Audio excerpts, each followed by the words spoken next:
Ustadz kan tempornya rame itu kan, saya penyanyi nih Ustadz. Ya. Tiba-tiba ada saudara kita mengatakan nyanyi itu haram. Ya.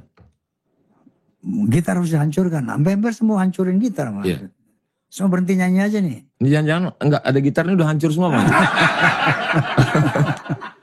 Barangkali Ustaz bisa menjelaskan mengenai musik haram itu seperti apa? Walaqad zayyana as-samaa'a ad-dunya bizinatinil kawakib. Kami hiasi langit ini dengan perhiasan bintang gemintang. Kata Syekh Yusuf Al-Qardawi, kalau mata begitu nikmatnya melihat bintang, maka telinga juga perlu sesuatu yang nikmat. Apa itu? Suara yang indah. Ya. Kalau sudah tiada. Itu kan ada sesuatu yang indah di telinga kita. Masya Allah. Dan para imam-imam itu menampilkan suaranya dalam lantunan lagu. Sika, Nahawan, Jaharka, Ras dalam lagu. Jadi saya nggak ngerti lagu. Saya tanya itu salah seorang imam juara musabaqah tilawatil Quran di Rokan Hulu Riau. Saya tanya, Ustadz, itu Imam Masjidil Haram kalau nyanyi ada lagunya nggak kalau sholat? Baca Fatihah. Ada kata dia. Alhamdulillahi Rabbil Alamin. Ar-Rahmanir Rahim. Itu ada lagunya. Kalau kita baca Fatihah nggak pakai lagu gimana? Alhamdulillah Rabbil Alamin. Itu bukan ngaji, itu ngamuk. Jadi dalam keindahan itu justru kadang hidayah itu masuknya lewat yang indah-indah itu.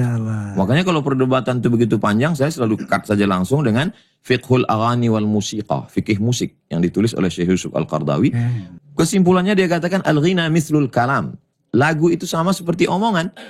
Kalau maknanya baik, mengajak kepada dakwah, ya baik. Tapi kalau maknanya jelek, mengajak pada perbuatan maksiat, ya tidak baik.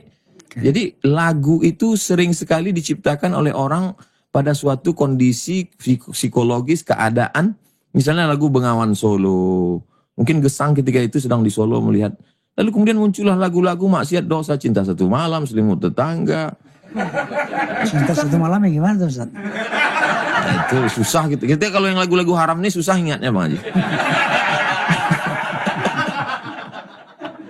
Insyaallah Ustaz. Nah, jadi kesimpulannya seperti Ustaz ya, bahwa Ustaz tadi mengibaratkan bahwa Allah menghiasi langit dunia dengan bintang untuk dinikmati oleh mata. Gitu.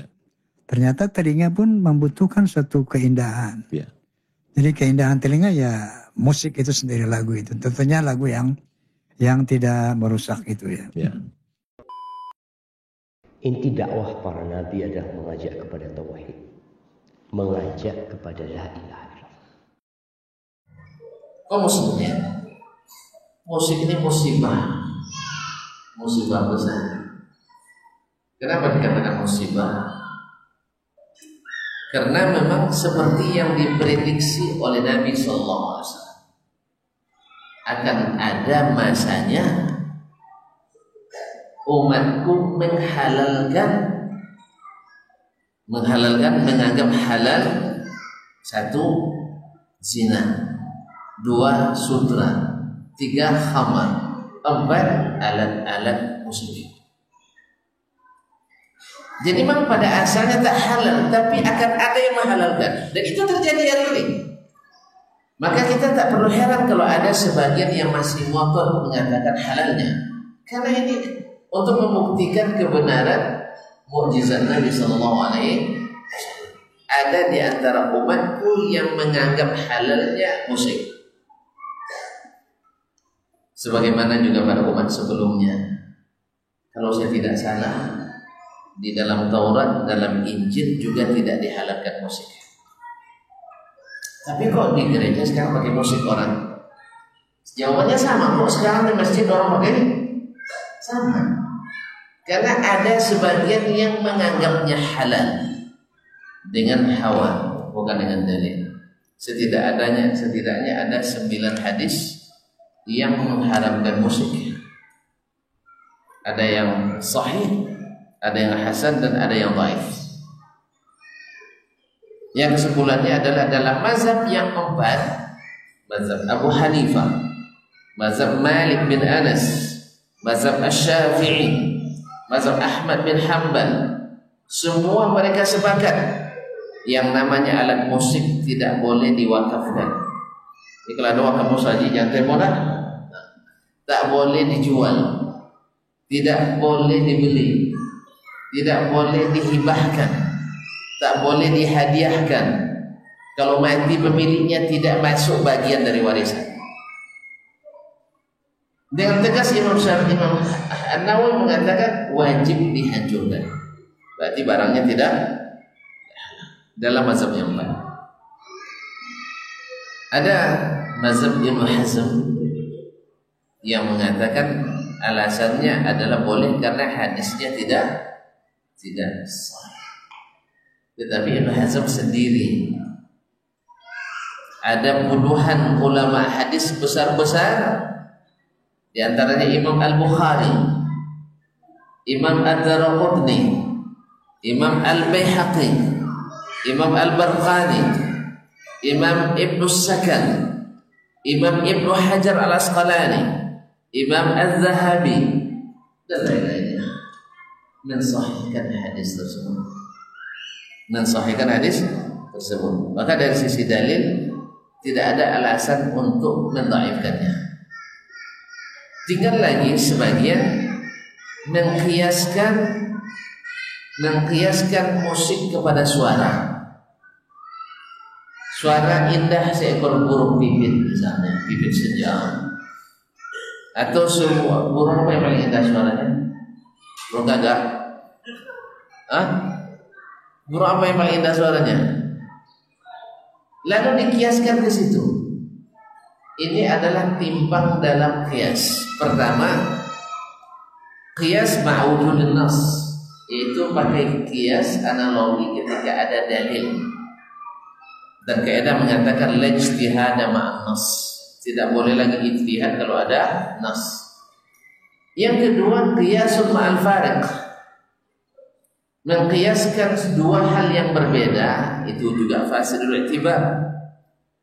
Sekarang saya tanya, ada tuan-tuan yang ahli musik? Ada yang ahli musik? Kok tidak ada yang ngaku? Pas ada permintaan lagu ngaku semuanya. Baik. Ada yang ahli musik, ibu-ibu? Baik, apa definisi musik?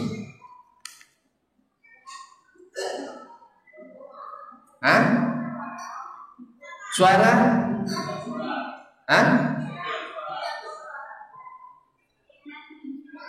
Tidak dengar saya.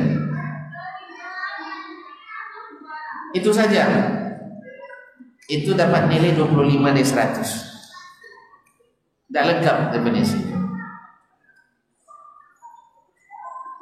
Suara indah musik namanya. Bunyi indah musik namanya. Tidak. Itu belum musik. Musik dari bahasa apa? Dari bahasa Romawi. Nah, kemudian dalam bahasa Inggris menjadi musik. Baik. Apa definisi musik? Sekarang nak tanya, tuan-tuan dan puan-puan kenal enggak siapa pakar musik yang jadi rujukan dunia? Yang ahli. Siapa rujukan musik yang disepakati di dunianya? Beethoven, Masya Allah. Ini betul, 100. Pernah baca definisi musik menurut Beethoven? Bilang aja enggak. Ya, saya tahu. Sebab kalau dia baca jawabannya betul.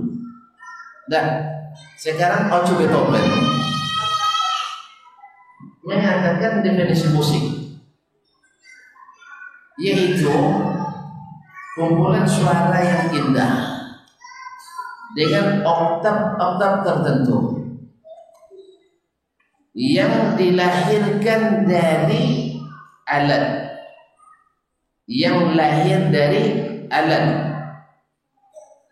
baik dengan cara meniup atau dengan memetik atau menggesek atau menabuh atau mencikam. Nah, inilah yang dinamakan musik. Kalau hanya mengatakan suara indah itu musik, salah. tidak lengkap. Jadi yang namanya musik suara indah dengan oktav tertentu yang dilahirkan dari alat. Sekarang pertanyaannya, burung mengeluarkan suara pakai alat? Nah, saya bersiul pakai alat? Tidak. Jelas? Jadi masalahnya di alat. Dan hadis Nabi tidak bohong. Yang Nabi haramkan itu alat, bukan suara. Yang harus diharamkan adalah alat tadi, al-ma'azif, alat gesek. Oleh sebab itu setiap pendapat yang mengatakan mengkiaskan ke suara yang indah ini tidak, mohon maaf ya, tidak lengkap. Kalau tidak mau dikatakan tidak jujur dalam mendefinisikan musik. Sebab apa? Kita selalu membuat hukum dulu baru cari dalil. Bukan cari dalil dulu baru ada produk hukum. Itu masalahnya. Sudah terlanjur dinikmati dan disukai, sehingga kalau disebutkan secara terus terang nanti kita tak disukai. Saya juga beresiko nih menyampaikan ini, setelah ini tak diundang lagi. Ada resiko nih, saya paham. So, tidak usah bawa ini keras kajinya, keras kajinya. Tapi saya siap. Nah, saya siap. Sebab apa? Saya tak tahu tak ketemu lagi kita setelah ini atau tidak. Saya ingin mengaji sejujur-jujurnya. Setelah itu terserah tuan-tuan. Ya, terserah tuan-tuan nak milih, nak teruskan atau tidak, itu urusan tuan-tuan dengan Allah Ta'ala. Tapi urusan saya dengan Allah Ta'ala harus selesai. Bahwa musik bukan hanya suara indah. Suara indah bagian dari musik. Yang lengkapnya adalah suara indah dengan oktav tertentu, ya, yang dilahirkan dari alat dengan cara meniup atau dengan cara memetik atau menggesek atau menabung dan pakai kaki ada? Tidak ya, memang tidak ada definisinya. Jadi inilah yang musik. Jadi musik itu harus pakai alat. Makanya ketika ada yang mengatakan yang pakai bunyi musik yang pakai suara, apa istilahnya itu kapela. Saya mengatakan ini tak masuk dalam spesifikasi musik karena tidak pakai alat. Walaupun bisa saja haram karena meniru-niru yang diharamkan. Bukan dari bab ini lagi, meniru-niru yang diharamkan. Karena Nabi melarang kita meniru maksiat. Kalau seandainya ini maksiat lalu kita tiru, bisa haram dari sisi itu, atau setidaknya makruh. Jadi bukan karena ditunya haram, tidak, tapi ada sebab yang di luarnya. Allah musta'an. Baik, kalau demikian, apa hukumnya memutar musik di masjid? Sebelum saya jawab ini, saya sudah bertanya ke sana kemari teman-teman saya yang datang tahu-tahu tamat dari Mesir. Karena fatwa bolehnya musik Islami itu berdatang hari-hari ini banyak dari ulama Mesir. Seperti Imam Abu Zahra, gurunya Syekh Yusuf Al-Qardawi, hafizahullah, dan termasuk Syekh Yusuf Al-Qardawi dan Mustafa Zarqa dan lain-lainnya. Dengan alasan yang tadi. Tapi saya sudah jelaskan mereka tidak sempurna menyebutkan definisi. Kemudian pakai kias yang tidak sesuai dengan kaidah usul fikih. Oleh itu kaum muslimin dan muslimat, saya tanya, di Mesir sebagian ulama bolehkan musik. Ada tidak pernah musik diputar di masjid? Di Mesir ya. Saya sudah tanya banyak, semuanya menjawab tidak ada musik diputar di masjid. Berarti orang Mesir masih paham bahwa musik bukan tempatnya di masjid. Walaupun ada yang membolehkan, tapi tetap masjid wajib steril dari musik.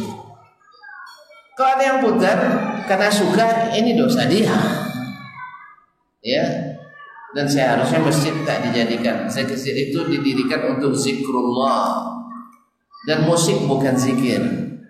Musik bukan zikir. Masa berzikir dengan durhaka pada Allah Subhanahu wa taala?